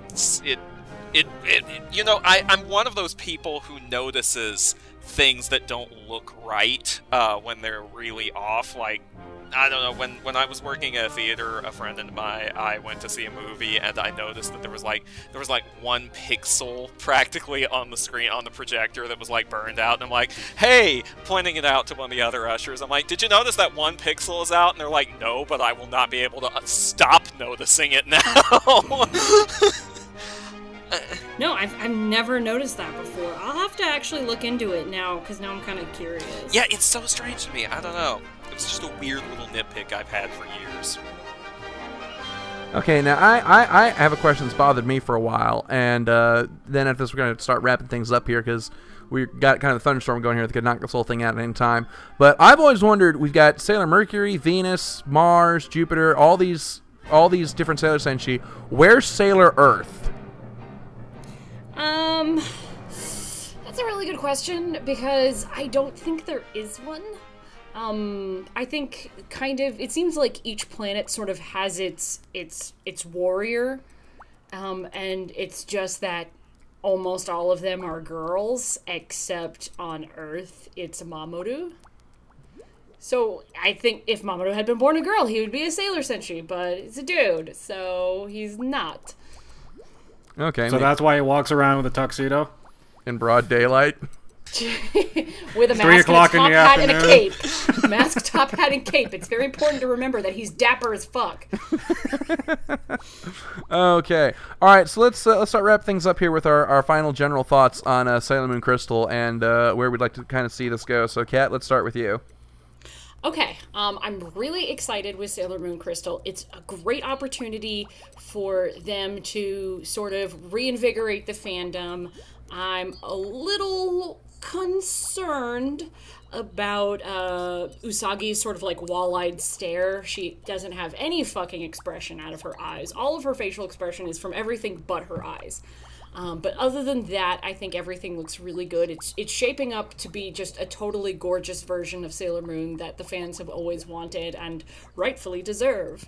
And I'm stoked to see this done the right way. So. Okay. John, what about you? You know, I enjoyed it. I really did. It was great to...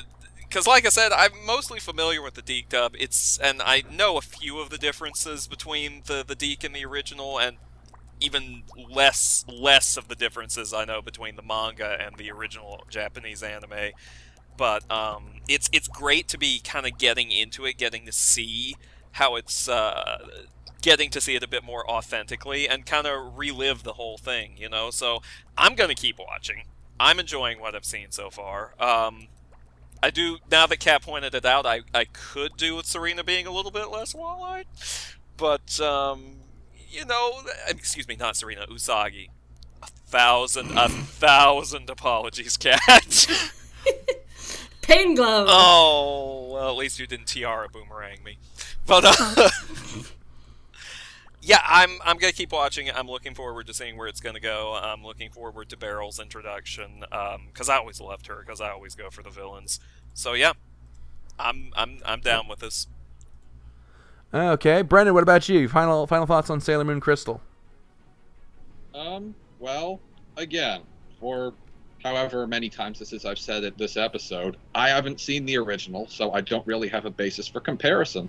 But it seems to be, a pretty well put together show. And if, it is as faithful to the original manga as everyone I've heard talking about it says it is, then I suppose in a way I'm lucky because I get to enjoy the finished product without the geek dub intervening.